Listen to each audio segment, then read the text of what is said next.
Hello, fam. I know you must be wondering how possible it is to grow 100 strawberries in a single bucket for $50. Look at this. Just look at this. One bucket, one single bucket sitting right here on my back porch, and I pulled over 100 ripe strawberries off of it this season. Now, I know what you're thinking. That's gotta be some kind of trick. Or maybe he must have some fancy setup, greenhouse, drip irrigation, soil sensors. Nope, none of that. Just a bucket, some soil, the right strawberry variety, and a few tricks that I'm going to walk you through step by step in this video. And the total cost? $50. That's it. Less than what most people spend on a single trip to the grocery store.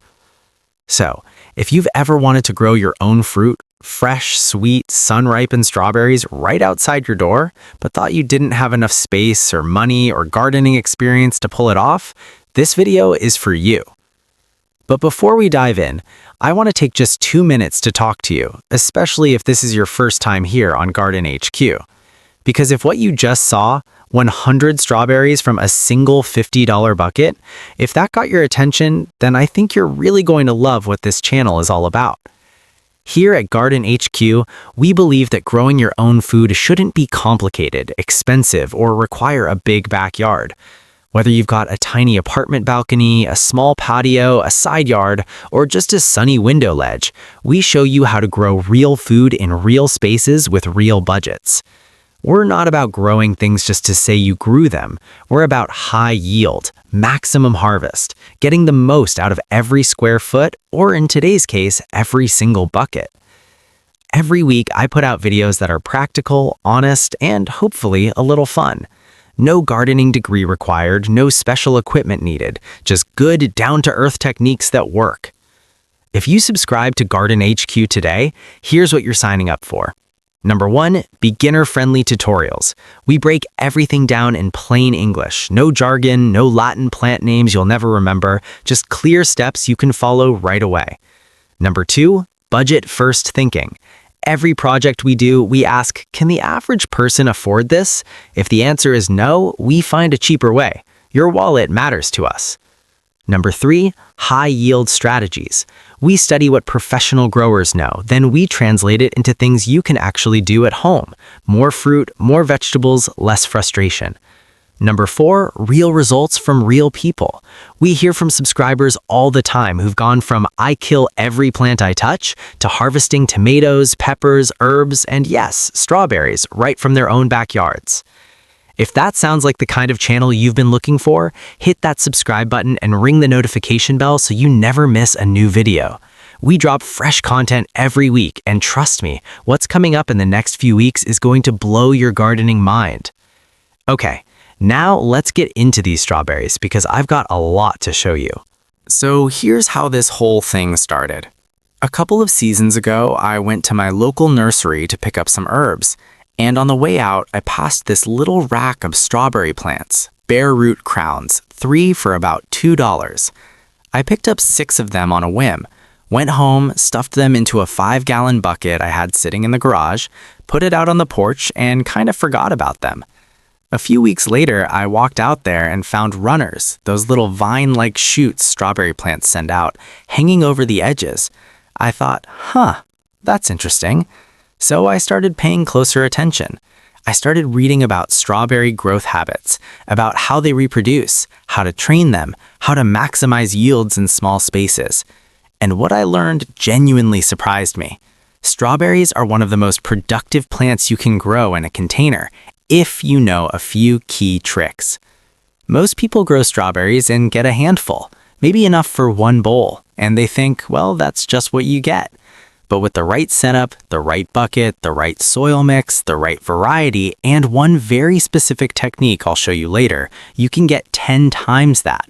100 strawberries isn't some miracle. It's just the result of working with the plant instead of against it. And that's exactly what I'm going to show you today. All right, let's talk money first, because I know that's on a lot of people's minds. One of the biggest myths in home gardening is that you need to spend hundreds of dollars to get started. Special raised beds, special grow lights, special fertilizer systems. For this project, Here's everything I spent. I used a standard 5-gallon bucket. You can buy one brand new at any hardware store for about $5. Or, and this is my preference, you can get one free by asking at your local bakery, deli, or restaurant. They throw away food-grade 5-gallon buckets all the time, and most places are happy to give them to you.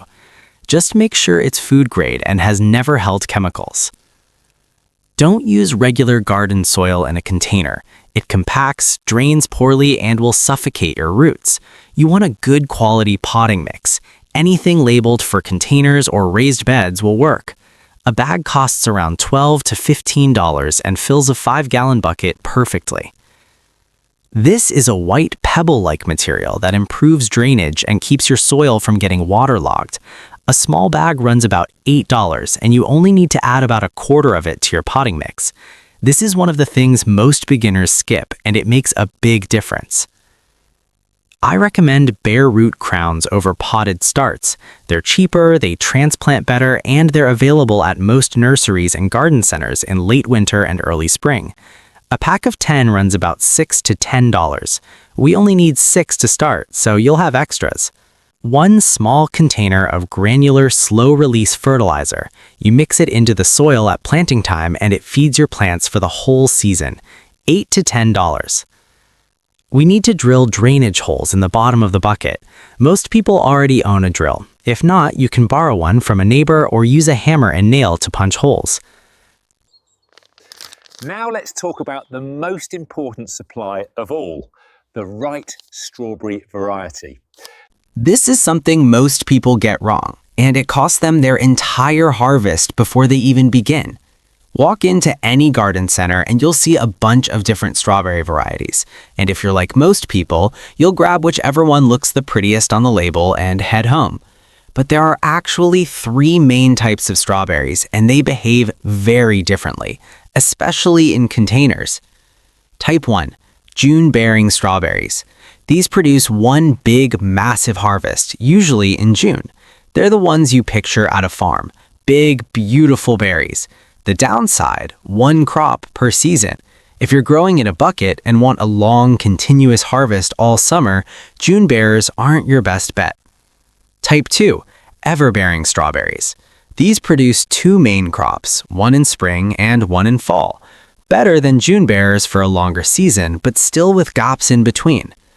Type 3, day-neutral strawberries. This is what we want.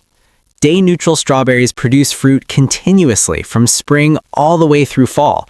As long as temperatures are between 35 and 85 degrees Fahrenheit, they are setting new fruit, non-stop. They don't care whether it's a long day or a short day. They just keep producing. Hence the name, day-neutral. The varieties I personally recommend for bucket growing are the Albion. They are sweet, firm, and large berries, very productive. My top pick. The Seascape comes with great flavor and handles heat well, perfect for warmer climates. The Tristar are a compact plant, very high yield, and excellent for containers. And EV2 is one of the most productive day neutrals available. Smaller berry, but incredible volume. Any of these will work beautifully in a 5-gallon bucket. I used Albion for this project, and the results speak for themselves. So, here's one more tip on variety selection. If you're in a warm climate, let's say Texas, Florida, or Southern California, look for heat-tolerant varieties like Albion and Seascape. Both handle heat very well. If you're in a cooler climate like the Pacific Northwest, New England, the Upper Midwest, go for Tristar and EV2. They are excellent choices. Okay, now we're getting into the fun part. Let me walk you through exactly how to set up this bucket start to finish. Step 1. Drill your drainage holes. Grab your bucket and turn it upside down. You're going to drill between 5 and 8 holes in the bottom, each about half an inch in diameter. This is critical. Strawberries hate sitting in wet soil. Poor drainage is the #1 killer of container strawberries. Those holes let excess water escape so the roots stay healthy and happy. Optionally, you can also drill 2 or 3 holes near the base of the sides, about an inch up from the bottom for extra drainage. I do this every time. Step 2. Add a layer of gravel or broken pot shards at the bottom of the bucket, about an inch deep. This keeps the drainage holes from getting clogged with soil over time. It's a simple step, but it really helps in the long run. Step 3. Mix your soil. In a separate container, or right in the bucket if you're comfortable, combine your potting mix with perlite at a ratio of roughly 3 parts potting mix to 1 part perlite. Mix in your slow-release fertilizer at whatever rate the package recommends. Stir it all together well. This mixture is going to give your strawberries something really important. It's light, it drains well, but it also holds just enough moisture to keep the roots hydrated between waterings. Fill your bucket to about 2 inches below the rim. We leave that space at the top so water doesn't run straight off when you water. That gap is called the watering reservoir, and it's a professional grower's trick. Step 4. Planting your strawberries. Now the planting. This is where a lot of people mess up, and it's actually very simple to get right. With bare root crowns, you're going to see a little cluster of leaves at the top and a bundle of roots hanging down below. The point where the leaves meet the roots is called the crown. When you plant, the crown must sit exactly at soil level, not buried, not sticking way up above the soil, right at the surface. If the crown is buried, it will rot. If it's too high, the roots will dry out. Right at soil level, that's the sweet spot. Make a small mound of soil in the center of your hole, spread the roots over the mound like a fan, and then firm the soil gently around the roots. For a 5-gallon bucket, I plant 6 crowns, 1 in the center, 5 evenly spaced around the edge. This spacing gives each plant room to grow and send out runners without competing for space too early. Step 5. Water thoroughly. After planting, water slowly and deeply. You want water to come out of those drainage holes at the bottom. That tells you moisture has reached all the way down to the roots. For the first week, keep the soil consistently moist while your plants establish. After that, we'll move to a regular watering routine. Now let's talk about placement, sunlight, and watering schedule. You've got your bucket planted. Now where do you put it and how do you take care of it? Sunlight, the non-negotiable. Strawberries need a minimum of 6 hours of direct sunlight per day.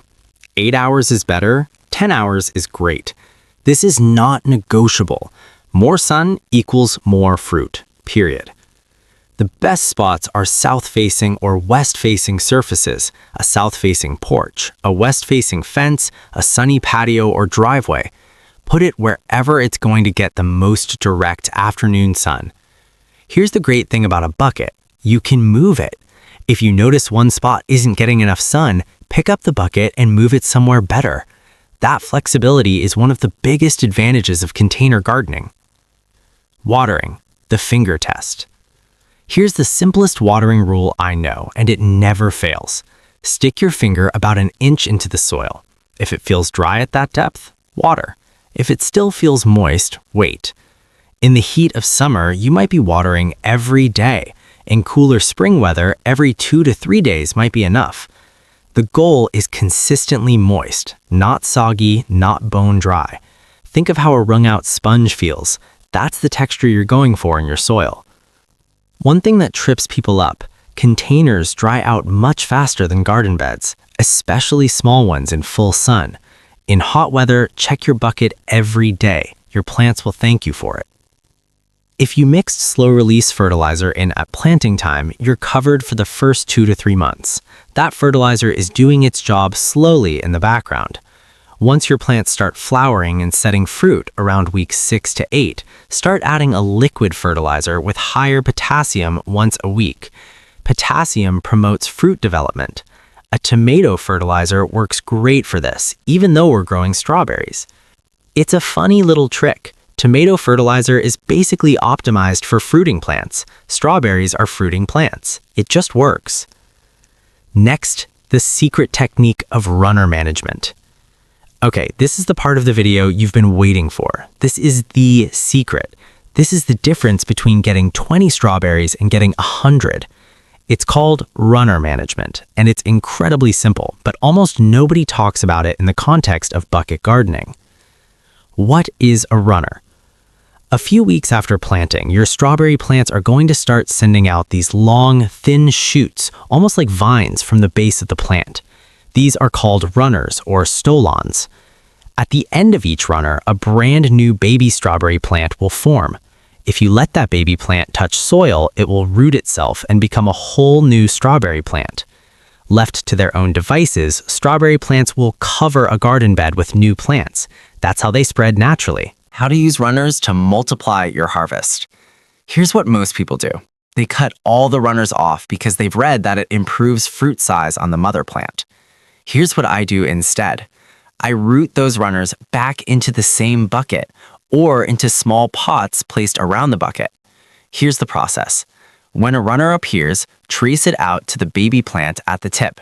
Fill a small yogurt cup or plastic cup with a potting mix. Place it next to your bucket and pin the baby plant, still attached to the mother by the runner, directly onto the soil in that cup. Within 2 weeks, the baby plant roots itself. You now have a second strawberry plant for free. No seeds, no nursery, no spending. Repeat this with every runner that appears. By midsummer, I had 12 plants, all growing in cups in small pots stacked around my original bucket, all producing fruit continuously. That is how one bucket turns into 100 strawberries. You use the plant's own natural growth habit to multiply your production. This little guy here, this came off one of my original 6 plants. It costs absolutely nothing, and this season it gave me about 15 berries all by itself. Multiply that by 12 plants, and you start to see how the numbers add up very quickly. Just to make sure you're fully equipped and aware, there are common challenges you will face, and I'll show you how to solve them. So let's wrap up about the challenges you might run into, because every gardener hits bumps in the road, and I want you to be prepared. Problem 1. Yellow leaves. Yellow leaves on strawberries usually mean 2 things: too much water or a nitrogen deficiency. If the soil is soggy and you're watering frequently, cut back. Let the soil dry a bit more between waterings. If the soil looks fine but leaves are still yellow, give the plant a balanced liquid fertilizer. Usually within a week, you'll see new green growth. Problem 2. Flowers but no fruit. If your plants are flowering beautifully but not setting fruit, the most common culprit is temperature. Strawberry plants won't set fruit well when nighttime temperatures are consistently above 75 degrees Fahrenheit.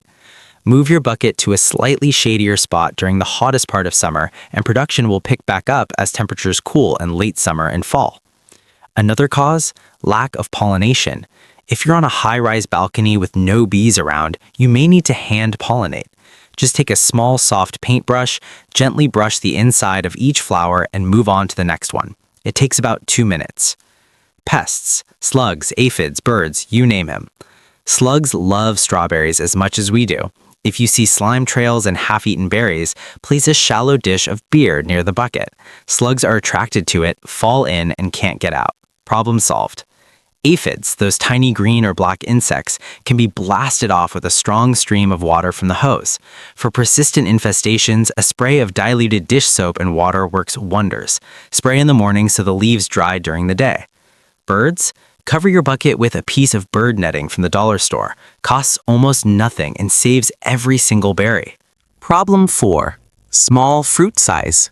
If your berries are forming but staying tiny, your plants are probably overcrowded or underfed. Thin the plants if you have too many crowded into the bucket and increase your potassium fertilizer. Within a week or 2, you'll see bigger, fatter berries starting to form. How do I know when to harvest? All right, you want to know when is the best to harvest and store your strawberries. Let's talk about the best part to actually picking these things. Strawberries are ready to harvest when they're fully red all the way around, no white or green shoulders. Give them a gentle sniff. A ripe strawberry smells incredible even before you taste it. To pick, pinch the stem just above the berry and twist gently. Don't pull straight down, you can damage the plant. Twist and lift. The berry comes off clean. Here's the single most important harvesting tip I can give you. Pick every ripe berry as soon as it's ready. Don't let them hang on the plant. When you pick regularly, every day or every other day, you're actually signaling the plant to produce more. It's like the plant is saying, oh, that fruit is gone, I need to make more. Harvest often and your plant produces more. For storage, fresh strawberries don't need refrigeration for the first day. After that, store them unwashed in a single layer in the fridge, and they'll keep for 4 to 5 days. Wash them just before eating. If you get a bumper crop, more than you can eat, strawberries freeze beautifully. Lay them on a baking sheet, freeze for 2 hours, then transfer to a bag. They'll keep for up to a year.